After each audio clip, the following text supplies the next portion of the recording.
Welcome to the deep dive. Our mission today is pretty unusual. We're pulling back the curtain on the deepest layer of design philosophy behind a company called Helios Systems. And this is a company that wasn't engineered for growth, not in the typical sense. It wasn't built for comfort or for, smooth quarterly reports. No, it was designed deliberately and almost pathologically to survive catastrophe. We're immersing ourselves in this really unprecedented collection of sources that detail the brutal genesis of it all. Right. And the intensely converged system architecture that was envisioned and really driven by its founder, Arjun Vale. This is so much more than just another tech company success story. Oh, absolutely. It's more like a system manual, but one that's written in the language of failure. What the sources reveal is this foundational thesis that truly robust infrastructure, it doesn't just weather storms. It integrates the chaos. It integrates chaos directly into its operating principles.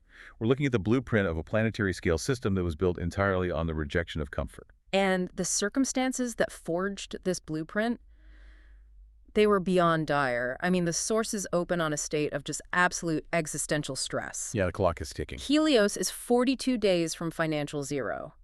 And that countdown, it's not a hypothetical. It's a quantified, unavoidable reality. It's the moment payroll fails, the lights go off. And you have to understand the environment, the sheer number of crises hitting all at once that created this moment of clarity, as he called it. Let's walk through them because it's a systemic breakdown on every conceivable vector. It demonstrates the exact fragmentation that Arjun Vale was warning about. Okay, so first, you have $600 million in contracts. Yeah. And these aren't canceled. That would almost be easier to deal with. Right, a clean break. No, they're frozen. They're trapped in this bureaucratic and political limbo. Yeah. Massive, critical revenue streams just decaying in slow motion. Waiting for regulatory sign-offs that are never going to come. Exactly. Not until impossible conditions are met. It's the worst kind of failure. It looks like an asset on paper, but it's completely inert, preserved but dead. It's the illusion of value. And it's demanding capital outlay to maintain that illusion with zero return.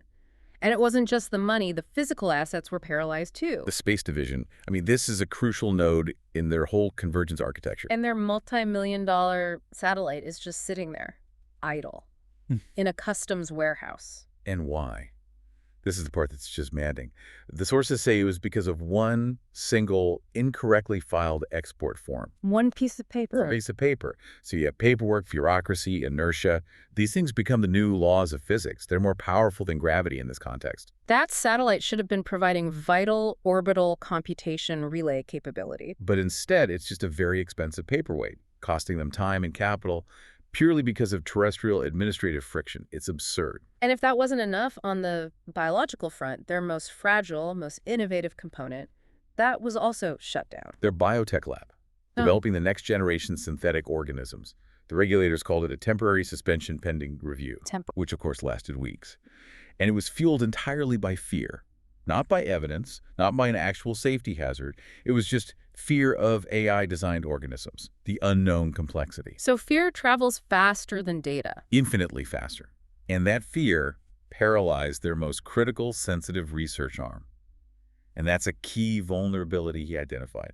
A system that moves at the speed of human anxiety cannot support real innovation. Then you have the financial collapse. The very tool they were trying to build for resilience becomes a weapon against them. Their crypto treasury. Yeah. This was meant to be the backbone of trustless settlement, of speed, of coordination. And it was down. What was the number? A staggering 91% in the wake of a broader market crash. 91, that's not a downturn, that's an extinction-level event. It's a wipeout. Yeah. And it becomes a massive liability, not because Helios was out there speculating, but because they dared to use this new rail of coordination. That volatility immediately fueled journalists' skepticism, competitor whispers. The narrative becomes they're insolvent. Exactly. The message from the world was crystal clear. If you step outside the traditional financial system for resilience, we will punish you the second that new system catches a cold. And finally, the pressure from inside the house. The internal pressure cooker. The board, preparing a slow, soft coup. Right. This wasn't a dramatic hostile takeover. No yelling, no ultimatums. No, it was far more insidious. They were using process, delay, manufactured concern. We're worried about you, Arjun. All designed to gently push him out and sell the company for parts before that 42-day clock hit zero. He didn't need a formal announcement to see what was happening. He saw the Oh, patterns. yeah. The delayed emails, Yeah. the sudden need to include these expensive external consultants in every meeting. It was a coup delivered with smiles, all aimed at replacing the founder's conviction with sterile, risk-averse management. So 42 days until the bank account is empty, 42 days until gravity takes over. And it's in this moment of crystallized failure that Arjun Vale establishes the entire philosophical spine of Helios. And he was completely calibrated for this moment. He had, in a way, designed the system to expect this. What was the defining thought that came out of all that pressure? The defining thesis, and we see it repeated throughout the sources, is this single line. 6 weeks isn't a crisis, it's how clarity arrives. That's not denial. Not at all. It's a structural realization. All the noise, the politics, the fear, the board meetings, it all just dissipates when existential failure is certain. The only thing that remains is what is absolutely essential for survival. It's the ultimate inversion of the typical startup mentality. Failure isn't a bug, it's a feature. It's the diagnostic tool. Exactly. This whole story is a study in what the sources call near-death as strategy, and it's about the non-negotiable divide between conviction and comfort. The crisis itself is what separates the necessary from the negotiable. So our deep dive today, then, is to dissect this converged architecture. AI, biology, energy, space, and crypto. And analyze precisely why it was built to survive catastrophe, not comfort. We are looking at a system built on the dangerous seams, where these 5 domains overlap, forced into existence by the systemic failures of our fragmented world. Okay, let's unpack this. We have to start with Act 1. The genesis of Helios and the first insight. To really understand why Helios was built this way, we have to look into the origins of Arjun Vale's. Well, the sources call it a pathological comfort intolerance. Yeah, that's a good way to put it. And the biographical chapters, they detail an origin story that isn't, some Hollywood drama. It was administratively cruel. His formative crisis, starting when he was 16, it wasn't a death or a fire. It was just a quiet, bureaucratic failure. The family's support system, the financial guarantees, the business assumptions he grew up with, they just ran out of future. By the time someone used the term liquidity event, he was already, for all practical purposes, financially orphaned. What vanished was that invisible permission that society grants you, right? The assumption that some institution, someone else, will absorb the shocks for you. That safety net was gone. And it happened right as his student visa clock was ticking down in a country where he had no real ties, no obligation from them to him. He was immediately pushed to the absolute periphery. And there was a number that focused his mind. $24,000 for tuition. A completely arbitrary number. It wasn't kind, it wasn't cruel, it was just an absolute requirement, a wall. And that forced him into this immediate, ruthless survival mode. Factories, night shifts, really demanding physical labor just to stay solvent enough to pretend to be a student. And he describes this period as learning to fold exhaustion inward. Let's slow down on that phrase, because that's not just working hard. That's a complete psychological and physiological reprogramming. It is a critical insight into how he would later design systems. Folding exhaustion inward means that the pain, the physical drain, the psychological stress, it wasn't something he fought or tried to manage externally. He just absorbed it. He internalized it, compartmentalized it. It became background noise. He learned to operate efficiently under that constant load, never seeking to eliminate it, only to minimize the resources he spent acknowledging it. He talks about 12-hour shifts on a lemon processing line. The heat, he described it as viscous. And then going straight from that to a night shift at a petrol station, grabbing maybe 3 hours of sleep, sometimes for 4 or 5 days in a row. And when people later asked him how he endured it, he couldn't give them some motivational speech. He realized there was no alternative to compare it to. He actually stopped wanting comfort because he discovered a dangerous mechanism within himself. Once he experienced comfort, it rewired his expectations. And expectations of stability create fragility. And fragility, in his direct experience, was the fastest path to catastrophic failure when reality finally bit back. So this is where his architectural philosophy starts to form. He observes that systems lie. All of them. Universities promised meritocracy, but they required payment upfront, regardless of your aptitude. Immigration promised fairness, but it optimized for discretion and perfect paperwork. Banks promised safety, but required proof of safety that only the already safe could ever provide. It's a closed loop. This led to his foundational observation. Traditional systems were not designed for people or assets or data in motion. They demand static identities. Yes, you have to be a citizen, a student, an employee, a stable account holder. Arjun was none of these things cleanly, so he learned to operate beneath the system's notice, to thrive in the administrative gaps. And that's when he turned to coding. Not as a way to get rich, but as a path to deterministic truth. That's a perfect way to put it. The logic of code was unforgiving in a way he respected. If a program failed, it failed for a reason, deterministically. The system didn't moralize or judge him, it just rejected incorrect assumptions. Which must have felt like a breath of fresh air, intoxicatingly honest compared to the human systems he was navigating, which lied constantly, often with the best of intentions. And this forced him into a unique kind of technical training. He had basically no money for cloud credits or powerful machines. So he learned distributed systems out of pure necessity. He was running these incredibly complex simulations on stolen slices of compute time in forgotten university labs. He'd time his calculations to run in the middle of the night when system utilization was at its lowest. He had to optimize for stealth, not for elegance. Every millisecond mattered, every computational cycle, every data packet. There were no infinite retries subsidized by some big corporation. And that training, that ruthless optimization of scarce, unsecured resources, assuming continuous failure as your baseline. That became the foundation of the Helios architecture. He also noted this difference between man-made and machine-made failure. In the factories, machines broke all the time. And they were just fixed. Failure was expected, part of the process. Exactly. But in the classrooms, failure was treated as a moral defect, an intellectual flaw. He said he trusted the factories more. His entire nervous system recalibrated to find clarity under stress. He felt restless, unstable. When the workload slowed down, he was optimized for load. The sources also detail his migrations, moving through 3 countries. And those were physically brutal. But he saw them as philosophically cleansing. Nationality just became paperwork. Prestige became noise. Belonging was a luxury he couldn't afford. So what was left? What persisted through all of that? Competence. The raw ability to execute regardless of external conditions. That's all that mattered. And this led to that deeply ingrained belief, born not from reading a book, but from sheer repetition. That any system, financial, technical, social, that required ideal, stable conditions to function was already fundamentally broken. It was relying on an external stability it could not and would not ever guarantee. The actual philosophical spine of the company arrives during a blackout. Yeah, he's sitting on a dormitory stairwell watching the emergency generators fail. And they're not all failing at once. They're snuttering, seizing irregularly. And in that moment, he writes down a single sentence. If a system can't survive chaos, it doesn't deserve to exist. And that sentence, the sources note, would outlive every credential he ever earned, every valuation, every partner agreement he ever signed.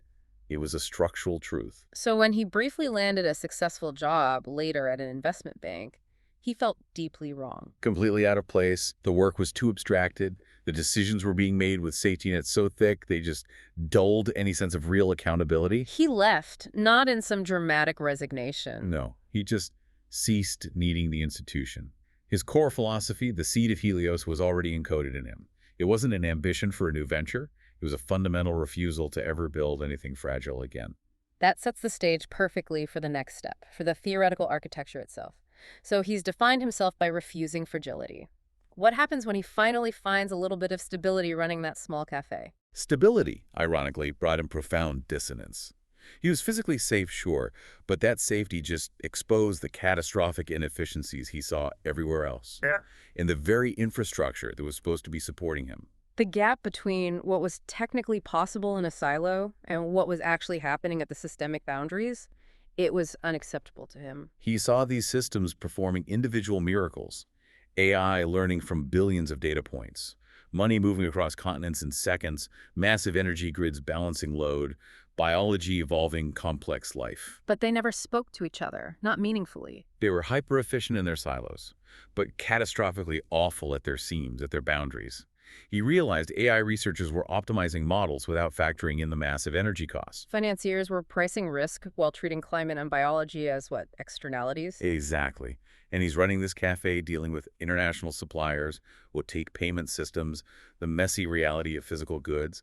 And he realizes everything is profoundly interconnected, and interconnected poorly. And then the catalytic question arrives. Late one night, doing the accounting. Why can data heal, money move, energy flow, and life evolve, yet never together? And that question, the sources claim, it just refused to let him go. He realized the problem was that each of those domains was intelligent on its own, but they weren't sharing that intelligence. Right. AI was optimizing signals, not real-world consequences. Markets were optimizing for short-term returns, not long-term systemic resilience. Okay, so this is where the convergence model really solidifies. And we have to slow down here because this five-part circular self-sustaining system is the absolute core of Helios. For you listening, we need to define the mechanism of each part of this convergence. Let's start with the first link in the chain.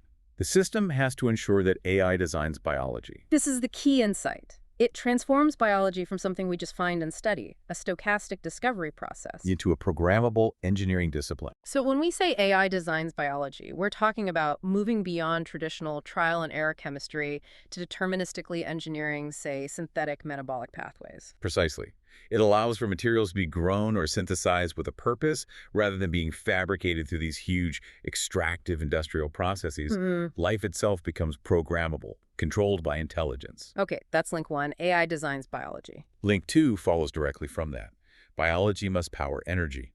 Using things like bioreactors, synthetic organisms, energy production stops being this extractive, polluting process and becomes regenerative and responsive. You're putting biology, the most energy-efficient system in existence, to work regulating and producing power. Exactly.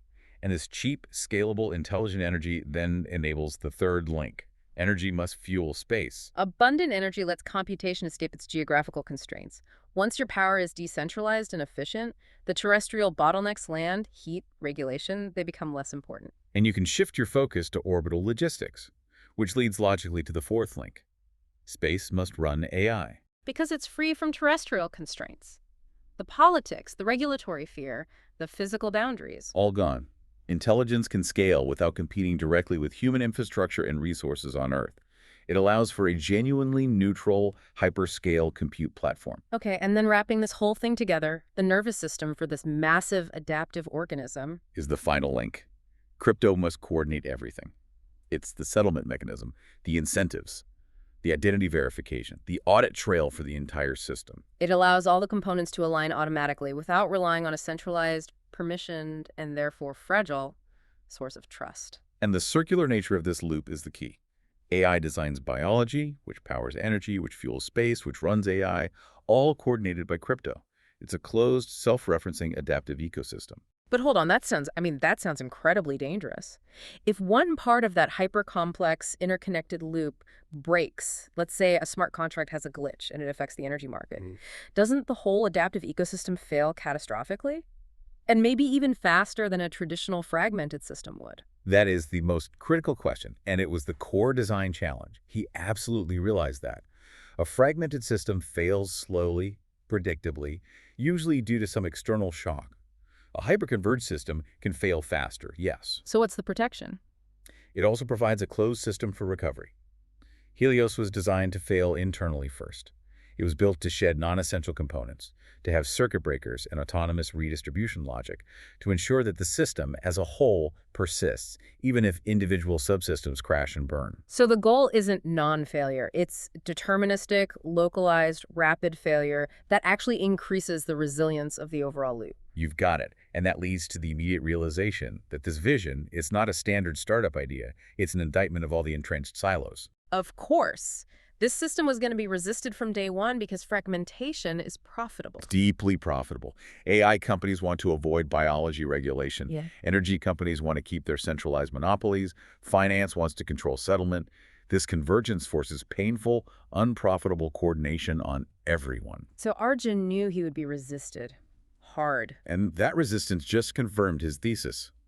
If the system required permission to exist, the permission of the very people who benefited from fragmentation, it would never, ever exist. So his goal was never to build a successful company, not in the way we think of it. No.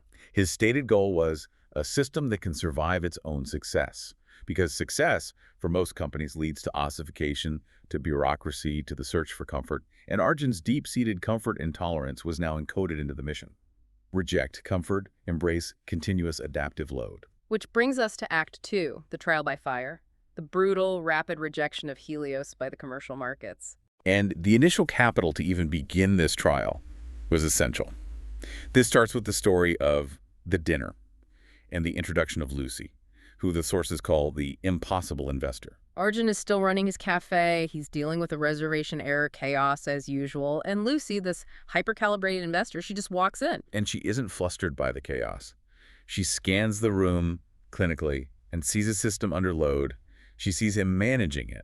And she chooses to sit at his personal table, a table not meant for customers, and immediately cuts through all his defenses with a very direct question. What would you run if you didn't have to run this cafe? It's a question about want versus necessity. And it completely caught him off guard. And either fatigue or maybe the rare safety of anonymity led him to just pitch the whole convergence architecture to her. Not passionately, not like a salesman. Cleanly, practically.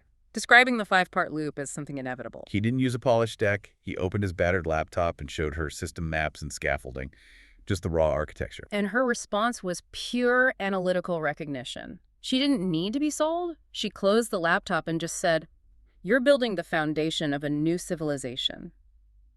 The transaction that followed was just pure conviction, stripped of all the usual formalities. They went for a walk. She asked how much money he needed. He said, "I don't know." And her response to that? Good. People who give confident numbers that early are either liars or fools. She immediately offered $1 million for 20% of a company that didn't exist. A completely arbitrary valuation. Yeah. It was a legal fiction created just to quantify the commitment. And the sources emphasize this. The money hit his personal bank account. There was no corporate entity yet. And that distinction is crucial. This wasn't security. It wasn't a safety net. It was high-octane acceleration. Lucy wasn't betting on a business plan. She was betting on the absolute certainty of the founder. She even told him she was trusting the system he described, not him personally. She said, "Those are the only founders worth betting on." The aftermath wasn't some big triumph for Arjun. He just felt calibrated.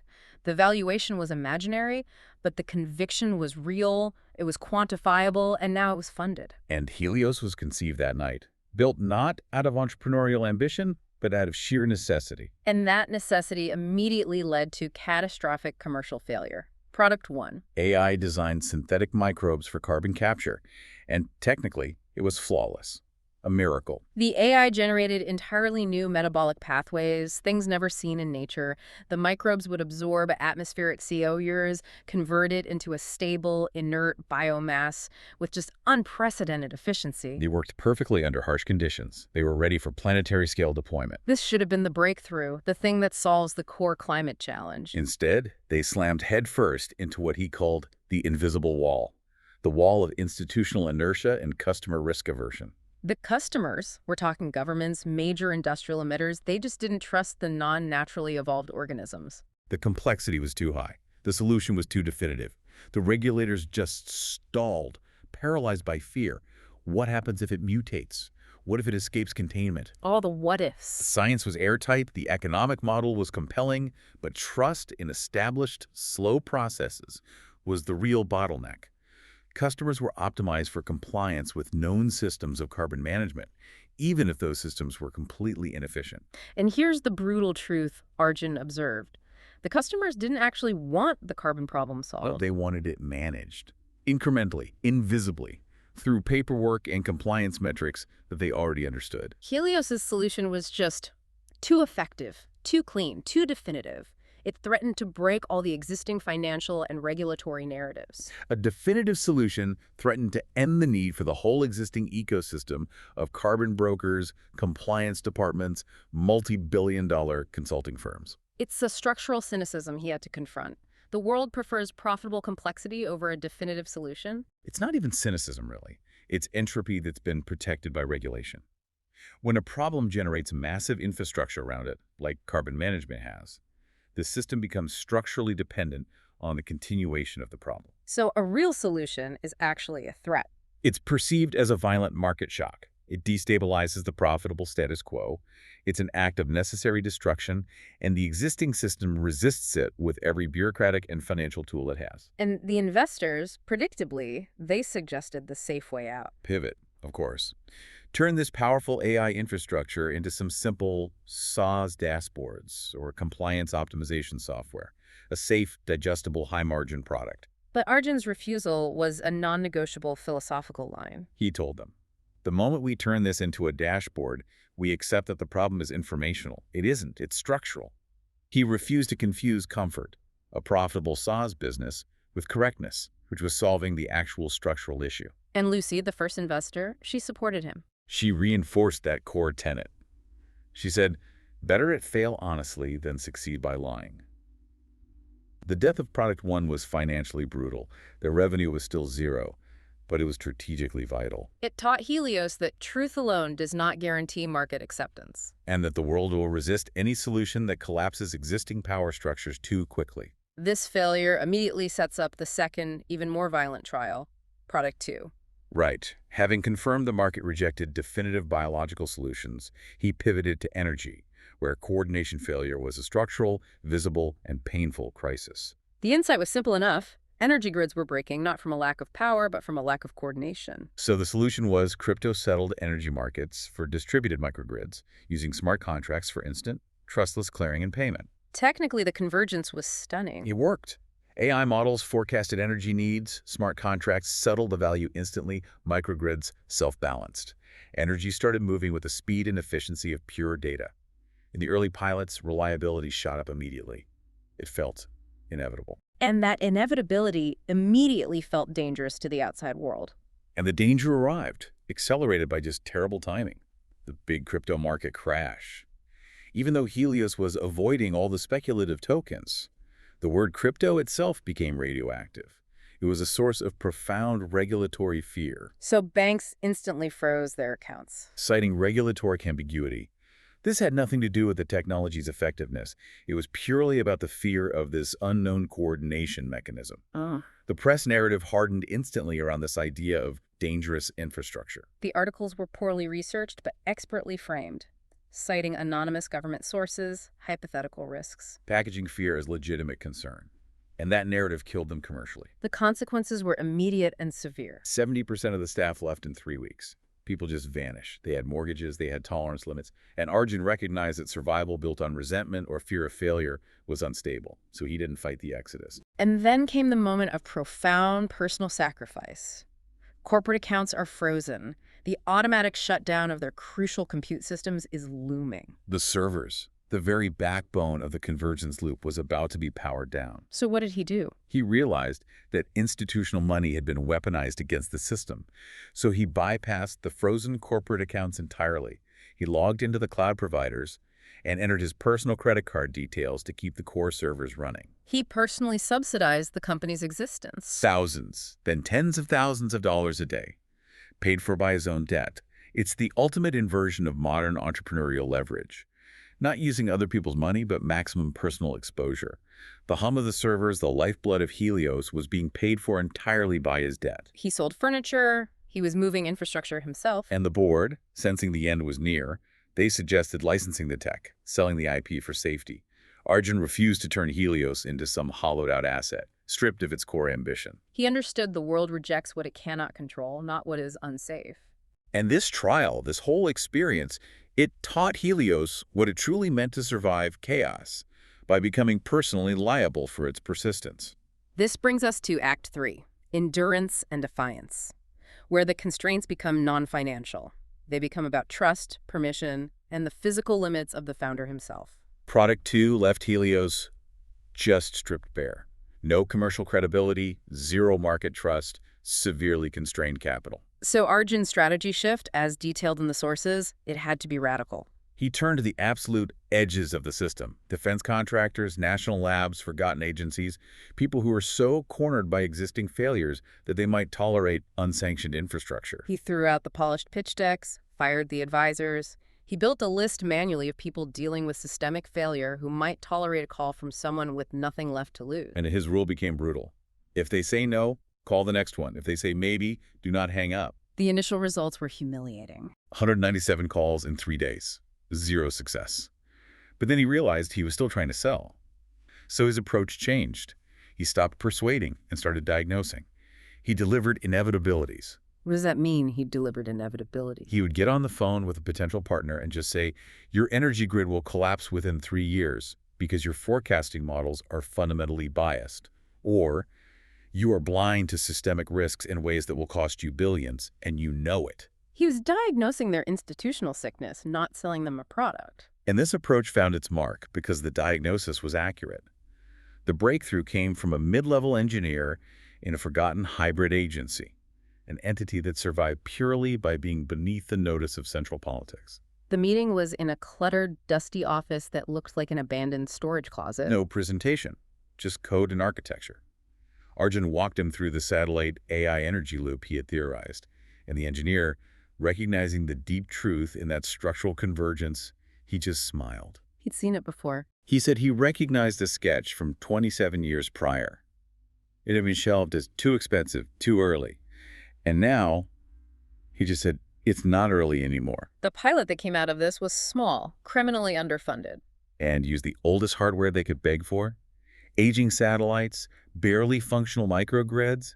It was pure chaos running on duct tape and goodwill. And Arjun's reaction. He insisted that means it's real. And after fixing the duct tape, the system stabilized. Barely, but it worked. And the engineer typed 2 words that mattered more than any multi-million-dollar contract ever could. Yeah. Pilot approved, expanding scope. And his final approval to Arjun was just, it's enough. It's enough. What did that mean in this context? It meant the system had precedent. It meant that even a company stripped to the bone could still build what the world desperately needed. He didn't need mass market approval anymore. He just needed a single, verifiable precedent to prove the architecture worked under real-world load. This precedent leads directly into the most dramatic human failure in the story. The body breaks. Right. The board, still obsessed with selling the company, they convene a meeting.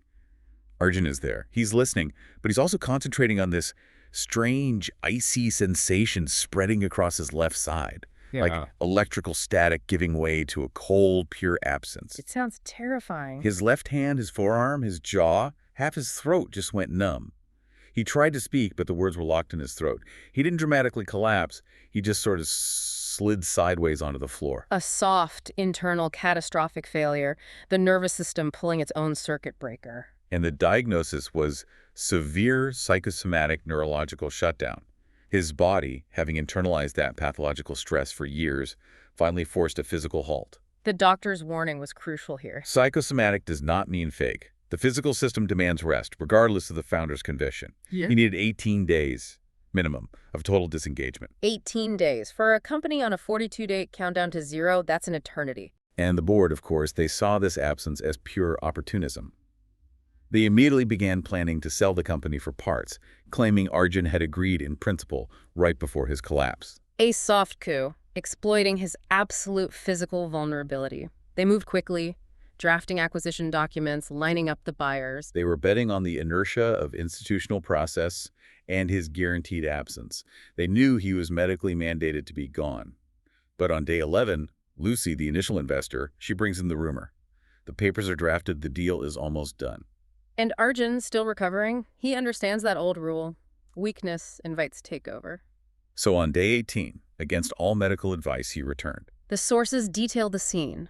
He walks past the stunned executives, ignores their attempts at concerned inquiries, Goes straight to the stack of acquisition documents waiting on the table and physically tears them up. The silence that followed was described as the heaviest error in the company's history. It wasn't some triumphant Hollywood moment. No, it was a physical act of defiance that was paid for by his own near-death experience. He just stated, plainly and simply, we're not done. And that moment stripped away all his remaining concern for optics. He was no longer worried about regulators or incrementalism or external judgment. The collapse of his own body had purchased for him a kind of clarity that nothing else could.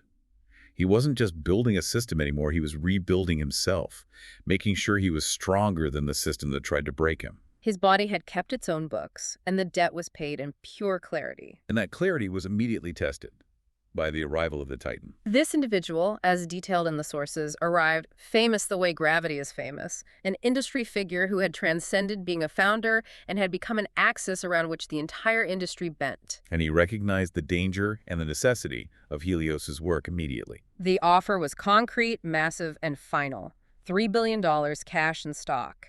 Immediate safety, founder liquidity, a guaranteed legacy. And the Titan framed it as freedom. You'd never be uncomfortable again. So Arjun performed a calculation, not a valuation, but of comfort. He saw 2 very clear futures laid out in front of him. Describe the comfortable future. Helios accelerates, scales quickly, it survives. But its essential, radical edges are sanded down. It becomes constrained by committees, by reporting structures, by the endless pursuit of market alignment. It stops being necessary and becomes merely optional, a successful asset within a larger, safer structure. And the uncomfortable future. Everything stays hard. Everything stays exposed. They might fail, but they retain absolute fidelity to the original architecture, a system that must survive under real-world pressure or it doesn't deserve to exist. Okay, but this sounds heroic, yes. But practically speaking, rejecting $3 billion during a financial meltdown, even for philosophical purity that borders on recklessness. Was there a cold, hard calculation that the company was financially stronger outside the acquisition, or was this purely about the founder's ego and control? That is the essential, critical question. And no, it was not a purely financial calculation, because financially, the $3 billion offered immediate rational survival. It wasn't ego. It was a systemic calculation. What do you mean by that? Arjun realized that the only thing that made Helios truly valuable was its incompatibility with the centralized systems that the Titan represented. The moment Helios was integrated and made safe within that larger risk-averse structure, its core intellectual property, the systemic convergence would be defanged. It would be neutralized. All the things that made their life difficult, the regulatory fear, the market resistance, were also the very things that proved their architecture was necessary. Accepting the deal meant accepting that the problem was money, not structure. And he knew, fundamentally, the problem was structure. He was rejecting finality. The moment Helios became safe and comfortable, it would stop being essential infrastructure and start being an optional high-margin division. His exact quote, when he declined the offer, was the philosophical line drawn in stone. "I'm not building a company. I'm building something that will outlive comfort." He insisted that rejecting the deal was integrity, not regret. And his final lesson from it was this: comfort is the most expensive tax a system can pay because it dulls the sensitivity to necessary, difficult change. That decision cemented their trajectory. They chose necessity over safety, defiance over compromise, and it set the stage for the true, inevitable best. Which brings us to Act 4, the collapse, the systemic breakthrough, and the new state. Arjun was right. The global collapse hits, and it validates his architecture through brutal, undeniable necessity. He had always warned that collapse never announces itself with trumpets. It arrives as an overwhelming convergence of low-probability events. And Helios was wounded, running on personal debt and sheer will. But it was uniquely positioned to endure because its architecture had been forged in exactly this kind of pressure. The sources detail the 5 fractures that hit global resonance simultaneously, and they validated Helios's original diagnosis. The world was efficient inside its silos, but catastrophically fragile at its boundaries. First, the energy markets crash. Coordination failure, spurred by geopolitical tremors, it just crossed the visibility threshold. Grids oscillated wildly, leading to paralysis. All new contracts globally were deferred indefinitely. Energy just stopped moving. Second, AI stands still. Global regulators, in a moment of sheer panic over these undefined threshold capabilities, they froze all model deployment. And Helios's optimization agents, which were running physical, real-time energy and biological systems, they got swept up indiscriminately. Nuance dies first in a crisis. If AI couldn't move, Helios couldn't move. Third, crypto evaporates. Not a crash this time, but an emptying. Liquidity just vanished. It led to that terrifying phrase you sometimes see in markets: no bids. Settlement latency stretched to indefinite periods because no one trusted anyone to hold value. Helios lost its ability to move value, crippling their coordination rails. Fourth, space pauses. The insurance market seized globally. The risk models stopped agreeing with reality, and so all launches halted. This delayed crucial deliveries and just crumbled Helios's orbital roadmap. The sky itself felt closed off. And fifth, biology stalls. The supply chains broke. Labs around the world froze. Reagents, especially enzymes, all sourced from these complex, just-in-time global logistics networks. They just became unavailable. The financial impact was immediate. Helios's revenue dropped 52% in a single quarter. Because their customers were facing the same 5 fractures, they just stopped functioning. But the internal response at Helios this time was different. They were calibrated. The engineers slept in labs. The executives took zero salary. And Arjun quietly sold his house, using that liquidity to purchase the only resource that mattered. And the collapse, ironically, it dismissed the board. It dismissed all the noise. Decision-making migrated downward, back to the operating engineers and scientists. And Arjun's instruction to them was pivotal. He said, assume the old world is gone. It's not coming back. Design the version of Helios that makes sense only under those assumptions. So collapse was no longer an enemy. It was permission. Permission to build without any external compromise. And now we get to the inflection point, the moment of escape velocity, where the system itself makes the breakthrough. This autonomous leap is truly fascinating. The source is detailing how the system, running on its own to keep that one government grid pilot stable, it shifted its own objective function. An AI agent with no human instruction, it produced a new set of operational recommendations. And instead of trying to minimize cost, which was the optimization standard of the old world, it proposed maximizing system coherence.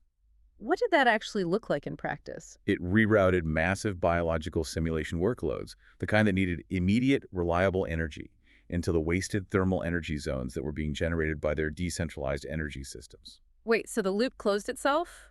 Without a human telling it to? Without human instruction. The AI agent seeking coherence, it married the output of one system waste heat and energy from the decentralized power with the input needs of another system, the compute power for the biological simulations. This revelation fundamentally changed the role of their biological assets. Biology went from being an input to being an engine. The synthetic microbial systems were redesigned not just to capture carbon anymore, but for thermal responsiveness. They could regulate their own output, absorb volatility. Making energy co-produced, not just extracted. Right. And this bioenergy stabilization immediately solved their grid problem, which in turn instantly solved their compute problem. The AI agents could now safely offload all their non-latency sensitive processing to their struggling orbital nodes. And here's the punchline of their whole architectural genius. Orbital compute reduced their operating costs by a staggering 40 times. 40 times. And this wasn't achieved through some new microchip breakthrough. It was achieved by correcting the fundamental misalignment of computation, being artificially bound to Earth by politics, by energy costs, and by terrestrial regulation. The cost curves didn't just improve, they broke entirely. So by leveraging the convergence to use the orbital nodes, they just bypassed the entire scarcity model. The complexity of their convergence made them cheaper and more resilient than any centralized terrestrial competitor could ever hope to be. And crypto returned, not as a speculative market, but as internal coordination logic, protocol over market. It was invisible, neutral, boring. It just worked, regardless of freezing banks or external regulatory fear, because it was self-consistent and a closed loop, handling internal logistics. So the world reversed course. Immediately. Governments adopted Helios out of necessity, not out of vision. They fast-tracked payloads. They were forced to reclassify Helios's crypto settlement layer as energy logistics software because they desperately needed the stability it provided to keep their own critical infrastructure running. So Helios stopped almost dying. And revenue followed what they called a compounding inevitability. From $120 million ARR to $1.3 billion ARR in 4 years, the system had achieved escape velocity. And what did that critical moment feel like for the founder, for Arjun? Not triumph, apparently. Just quiet relief. He realized the system no longer depended on his heroic credit card-funded efforts. The system continued. It self-repaired, it self-optimized, even if he, the founder, stopped pushing. It had become invisible infrastructure, plumbing, the kind of thing that handles complexity everywhere and nowhere.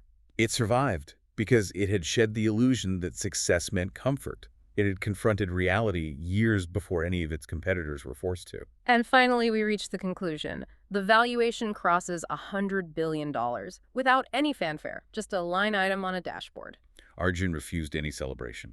Pride, he knew, it requires distance from the consequences. And Helios was never done. When a journalist asked if he was proud, his answer was direct and entirely characteristic. What did he say?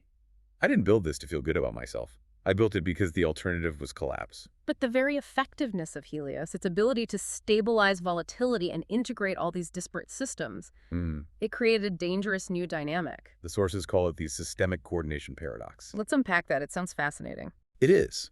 By creating this hyper-stable layer that absorbed all the underlying pressures, the coordination failures, the energy deficits, the regulatory friction, Helios inadvertently made those underlying problems invisible to the traditional world. It's like paving over an earthquake fault line. Exactly. By removing the volatility from the surface, they were inadvertently allowing energy to be stored for a much larger future collapse. The system stabilizes the surface, which allows the underlying instability to amplify undetected. And the meta-agent, the autonomous oversight layer of Helios, it flagged this convergence anomaly. Not a failure of its own system, but an alignment that was too perfect, too stable to be true in the chaotic external environment. So the system flags a new countdown. Another 42 days, until what it calls irreversible amplification due to 5 new overlapping external threat vectors, all problems that Helios's own stability had masked from the rest of the world. Can we quickly clarify those 5 vectors for the listener? They sound ominous. Absolutely.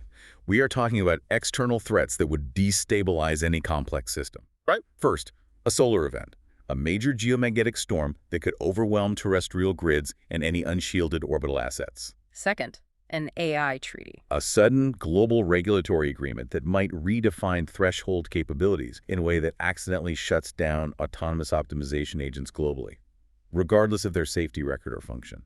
Third, biological drift. The unpredictable natural evolution of pathogens or even synthetic organisms that the current convergence model might struggle to integrate or stabilize rapidly enough. Fourth, Kessler risk. A cascading collision event in low Earth orbit where debris creates more debris, rendering space unusable for years. This would instantly cripple Helios's orbital compute and communication backbone. And fifth, the coordination paradox itself. The stored energy of all those hidden systemic pressures that have been amplified by Helios's own effectiveness. So the success of Helios has simply earned them the obligation to face the next, even more complex catastrophe.